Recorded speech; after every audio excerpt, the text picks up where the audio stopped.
everyone's been arguing about whether AI stocks are in a bubble. Are Nvidia and Microsoft and Google overvalued? Is this 1999 all over again? But the IMF, the body that actually monitors financial stability for the entire global economy, they just came out and said that's not even the right question. There's a risk hiding in plain sight that's actually bigger, broader, and hits closer to home than any stock price correction, and almost nobody is talking about it. And by the end of this video, you're gonna know exactly what to watch for and what to do about it. So let's get into it. Hi, I'm Jacob Wade. I'm a financial coach that helps high-income earners retire early. And if you like timely financial news videos just like this one, hit the thumbs up button below. It lets me know to keep making more videos just like this one. So here's what's going on. Last week, the European Central Bank held its annual forum on central banking in Sintra, Portugal. Essentially, the Super Bowl of global central banking.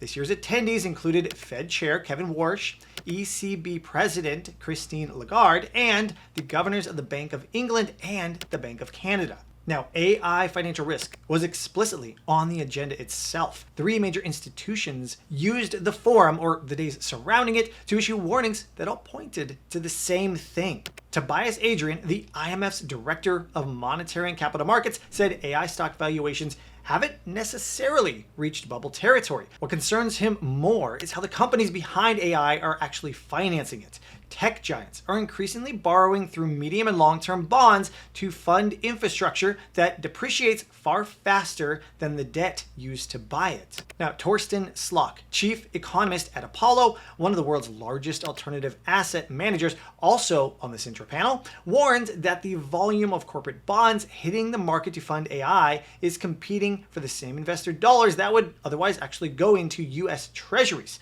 And this is pushing rates higher for everyone. And the day the forum opened, the Bank for International Settlements, the central bank for the world's central banks, named the potential bursting of the AI bubble as one of 4 key risks to global financial stability, warning it could turn the capex boom into a protracted investment bust. So 3 institutions, same week, all pointing to the same thing. And it's not stock prices, it's the debt. And by the way, if you like discussing market-moving events like this one, then I suggest you sign up for our free live training sessions, which take place every Monday. Steve Ratmeister, a 40-year investing veteran and our editor-in-chief here at WallStreetZen, walks through his market update and shares his top stocks to watch. These sessions take place every Monday at 7 p.m. Eastern Time. You could sign up for free at wallstreetzen.com/live. Now, Microsoft, Amazon, Google, and Meta are expected to spend a combined $725 billion on capital expenditures in 2026. That's up 77% from the $410 billion they spent in 2025, and roughly triple what they spent just 2 years ago. Analysts are already projecting that number to cross into $1 trillion by 2027. Now the question is, where is that money coming from? Some of it is cash flow, but increasingly these companies are going to the bond market, and the scale of that borrowing is where the second number comes in. Now, US investment-grade corporate debt issuance is projected to hit a record $2.25 trillion with a T dollars in 2026, up 25% year over year, with AI infrastructure as the primary driver. No surprise there. Now, here's why this affects you, even if you've never bought a bond in your life. When hyperscalers flood the bond market, they're competing for the same finite pool of capital that also buys US treasuries.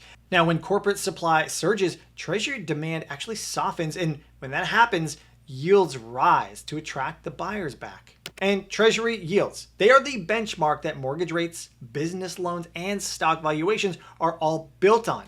And as Slok put it, the volume of fixed income products coming to the market this year is significant and is likely to put upward pressure on rates and credit spreads. So what does that mean? Massive AI borrowing competes for bond market demand. Treasury yields rise, borrowing costs go up economy-wide, and that's a much wider reaching risk than whether any individual stock is overvalued. Now, here's the part of Adrian's warning that hasn't gotten nearly enough attention, and it's arguably the most important piece here. The concern isn't just the volume of debt, it's how it's structured relative to what it's actually buying. Hyperscalers are issuing bonds that mature over 7, 10, sometimes 30 years. Alphabet recently issued a 100-year bond asking investors to lend them money until 2126 as part of a $32 billion debt raise to fund AI infrastructure. But the hardware that debt is financing, the GPUs, the chips, the servers, has a useful life of roughly 2 to 4 years before it's obsolete and needs to be replaced. So in finance, we call this a maturity mismatch. Long-term debt used to buy short-lived assets. And as long as AI revenue keeps growing, companies generate enough cash flow to service that debt and fund the next upgrade cycle. But if revenue disappoints, if demand softens, or the productivity gains take longer than expected, you're left holding long-term debt obligations tied to assets that have already aged out. So that right there is the structural vulnerability that the IMF is pointing at. And it's one that doesn't show up in a stock price until it's already too late to act on it. So this brings us to SLOC's second warning, published the same week,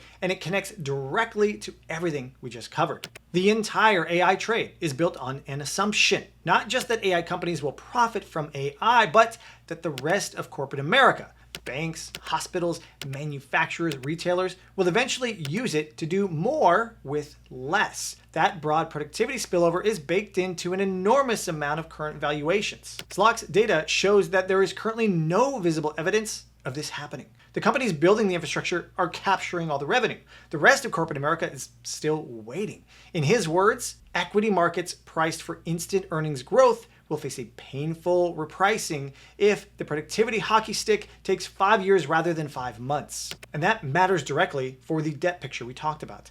The hyperscalers' ability to service what they've borrowed depends on AI demand continuing to grow, and that demand requires AI to actually deliver returns for the businesses that are buying it. And if that payoff takes longer than the market is pricing in, the gap between debt taken on and the revenue delivered starts to close in an uncomfortable direction. So the infrastructure is being built, the debt is being issued, and the profits outside tech haven't shown up yet. And real quick, if you're getting value from this, consider subscribing to the channel. Just click the button below and make sure to hit that notification bell so you don't miss any more videos. We do this kind of grounded, data-driven research every single week, and I'd love to have you back for the next video. All right, let's get back into it. Now, I want to be precise here because it would be easy to take everything we just covered and conclude, all right, sell everything AI related, hit the sell button. That's not what these institutions are saying, and that's not my takeaway either. Big name tech companies like Microsoft and Google and Amazon and Meta, they have some of the strongest balance sheets and cash flow generation of any companies on earth. The debt they're issuing is investment grade, the highest quality tier of corporate borrowing. None of those individual companies is technically in distress. But what the IMF and BIS and SLOC are flagging is a systemic accumulation, significant leverage concentrated in a narrow set of companies, all betting on the same long-term thesis, all hitting the bond market at the same time. That's not a prediction of a collapse, but just a description of where the risk is quietly building. And the history of financial markets suggests that when three major institutions flag the same concern in the same week, it's worth paying attention to before it becomes the headline that everyone is reacting to.